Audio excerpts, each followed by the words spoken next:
C'est avec beaucoup de plaisir que je prends la parole au nom du président du conseil d'administration et à mon nom, et au nom de l'ensemble des agents et des acteurs du conseil de Cotonou-Dakar, pour vous saluer et vous remercier d'avoir répondu à l'invitation du conseil de Cotonou-Dakar pour cette cérémonie, qui est donc la cérémonie officielle d'inauguration du Kajou Foodtech. Mes premiers mots vont à l'endroit du ministre d'État, Étienne Kobena Kwasi Adjumani, l'infatigable et déterminé ministre d'État qui est sur tous les fronts, en tout cas tous les fronts.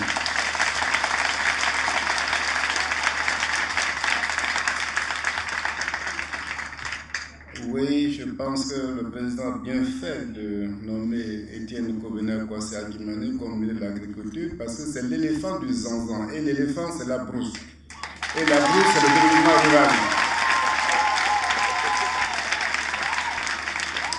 Vous pouvez le constater, quand il est dans les champs, il est dans son domaine. Ça se fait de définition parce que c'est un éléphant.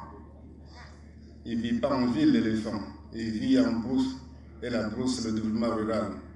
Et voilà l'incarnation de notre développement rural. Merci, monsieur le ministre d'État, d'être là, de vous libérer toujours un espace dans votre agenda pour accompagner les filières coton et anacarde.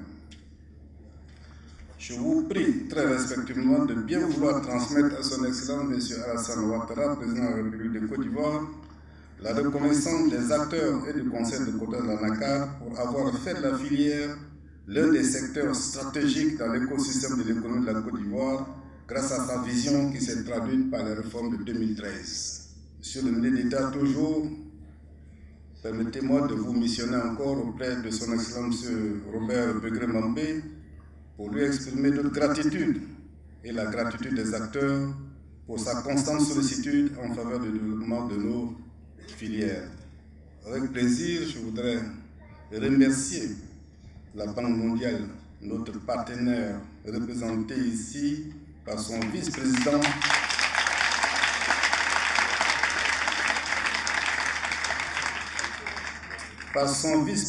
en charge de l'Afrique de l'Ouest et du Centre, M.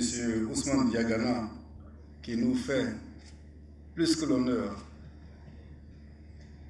Oui, c'est un véritable honneur. Compagnon du conseil de Cotonou-Dakar, c'est un privilège de l'avoir sur ce site aujourd'hui. Et je voudrais à votre nom à tous lui exprimer notre infinie reconnaissance d'avoir auprès du ministre d'État rehaussé cette petite cérémonie qui donc prend l'allure d'une cérémonie, j'allais dire nationale, voire internationale.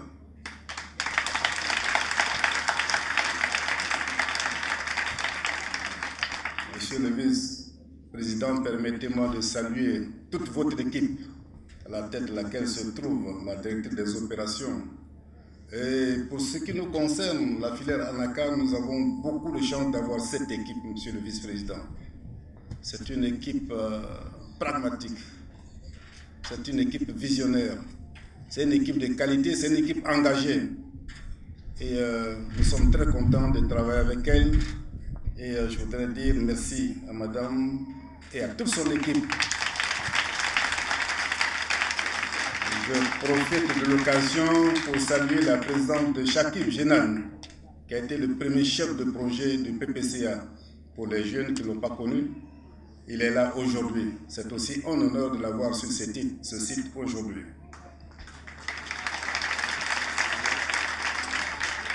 Je voudrais me réjouir de la présence des autorités, le préfet avec ses collaborateurs, le vice-gouverneur et un certain nombre d'autres autorités du district autonome de Yamoussoukro. Je veux saluer les partenaires, l'INPHB, l'IECD et toutes les personnes qui ont accepté de répondre à notre invitation. Mesdames et messieurs, depuis le 21 avril 2018, le Conseil de Cotonou-Dakar a contracté avec la garantie souveraine de l'État de Côte d'Ivoire un prêt auprès de la Banque mondiale d'un montant de 200 millions de dollars pour la mise en œuvre du projet de promotion de la compétitivité de la chaîne de valeur de l'ANACAR, PPCA. Ce projet, financé par le guichet Beurre Enclave, vise à renforcer les actions du Conseil du quota de l'ANACAR pour la réalisation des objectifs de développement de la filière ANACAR sur la période 2018-2024. Il s'agit de l'amélioration de la productivité des vergers, de l'amélioration de la qualité des noix brutes de cajou et de l'accroissement du volume des noix brutes transformées localement. Cette initiative soutenue par le gouvernement ivoirien et le groupe de la Banque mondiale a permis la mise en œuvre d'actions structurantes changeant durablement la filière ANACAR ivoirienne et contribuant aujourd'hui à son rayonnement sur la scène internationale. Permettez-moi d'en citer quelques-unes. La mise en œuvre du programme national de recherche sur l'ANACAR, le PNRA, piloté avec nos collègues et nos partenaires du CNRA, dont le DG est ici présent. Je voulais saluer le DG Sangaré, professeur Sangaré, pour sa présence. Ce programme a permis donc de sélectionner 3 variétés haut productives qui sont actuellement vulgarisées à travers les pépiniéristes que nous avons sélectionnés, formés, équipés et agréés. La digitalisation du conseil agricole dédié aux producteurs d'ANACAR et la promotion de la vulgarisation agricole par la voie électronique. C'est le deuxième acquis. Le troisième acquis, c'est la réhabilitation de 1013 km de pistes rurales avec la construction d'ouvrages pour améliorer l'accès des produits agricoles au marché. Le démarrage depuis 2022 de la certification des unités de transformation sur le référentiel FISMA, qui est le plus exigeant en termes de référentiel de qualité alimentaire. C'est la norme américaine. L'autre acquis, c'est la mise en place d'une plateforme des équipementiers locaux permettant de fédérer les efforts afin d'aller au-delà des activités d'installation ou de maintenance pour aboutir à une fabrication locale, made in Côte d'Ivoire, de pièces mécaniques répondant aux besoins des transformateurs exerçant sur le territoire national ivoirien ou même pour la sous-région ouest africaine. Un autre acquis, c'est l'aménagement à 3 zones agro-industrielles, dont une à Bamoukou, une à Korogo et l'autre à Séguéla. L'accompagnement pour la mise en service du centre d'innovation et de technologie de l'ANACAR de CITA, qui est actuellement un centre de référence.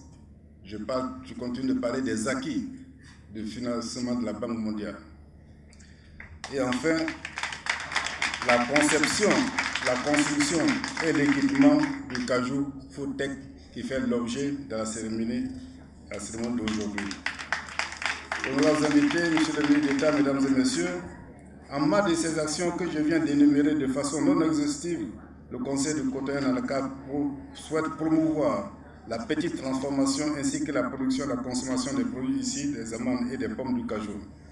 Dans cette optique, il a décidé de renforcer les capacités du CITA en lançant le Cajou Foodtech, un lieu dédié de développement des produits dérivés des amandes et de la pomme de cajou. L'évolution des quantités de la noix brute transformée localement et l'émergence de toutes petites et moyennes entreprises spécialisées dans la production et la commercialisation des produits dérivés du cajou soulève la problématique de la qualité des produits mis en marché et de la compétitivité de ces entreprises dans un contexte où ces produits sont encore peu connus des consommateurs ivoiriens. Lorsque je parle de l'évolution, la transformation, il convient peut-être de rappeler quelques chiffres. Nous avons signé avec la Banque mondiale en 2018 et nous avons lancé effectivement sur le terrain le projet en 2019. Et en 2019, le volume de noix transformées était de 57 000 tonnes. 2019. 2020, nous sommes passés à 103 000 tonnes. 2021, nous sommes passés à 136 000 tonnes. 2022, 224 000 tonnes. 2023, 266 000 tonnes. Et nous avons passé le cap des 300 000 tonnes cette année en 2020.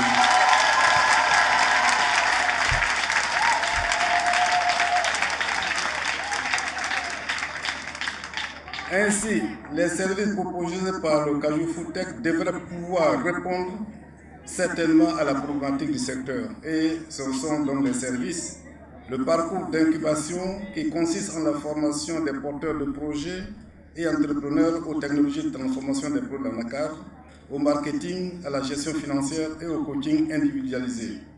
Le processus de sélection de la première cohorte de 15 entreprises, dont 14 femmes par notre partenaire ISCD, s'est achevé le 30 mai dernier et la formation démarre le 11 juillet.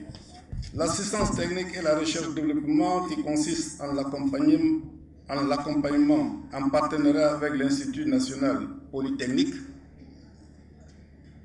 pour accompagner au développement de nouveaux produits ou à l'amélioration de la qualité des produits des PME, voire les multinationales du secteur agro-industriel. Nous sommes très intéressés par un partenariat avec des structures internationales comme Nestlé, dont nous avions invité le directeur général, certainement que son agenda ne l'a pas libéré. Et enfin, donc, le travail à façon, qui consiste en l'utilisation de plateformes techniques de l'incubation par les PME afin d'accroître leur production. La semaine dernière, une dame entrepreneur a réalisé ici même avant qu'on inaugure ce centre. Elle est venue faire de la pâte pour répondre aux commandes de ses clients d'Abobo, où nous avons fait donc il y a 3-4 semaines une promotion de la consommation des produits de cajou. Le Cajou Foodtech, c'est une unité de production bâtie sur 400 m² pour la production d'au moins 10 produits dérivés du cajou d'une capacité de traitement quotidienne d'au moins 200 kg d'amandes et autres. Cet ouvrage vient renforcer les capacités du CITA et permettre de disposer au niveau national de produits innovants de qualité et de PME compétitives pour la promotion locale des produits dérivés du cajou. Mesdames et messieurs, je voudrais terminer en renouvelant toute notre reconnaissance à toutes les autorités qui sont venues de loin ou de près pour rendre cette cérémonie possible. Je ne vais pas quitter ce micro sans remercier le chef du village et sa notabilité, le chef du village de Diagro, sur les terres desquelles nous sommes, en leur exprimant également notre reconnaissance pour l'esprit de vivre ensemble que ce village cultive.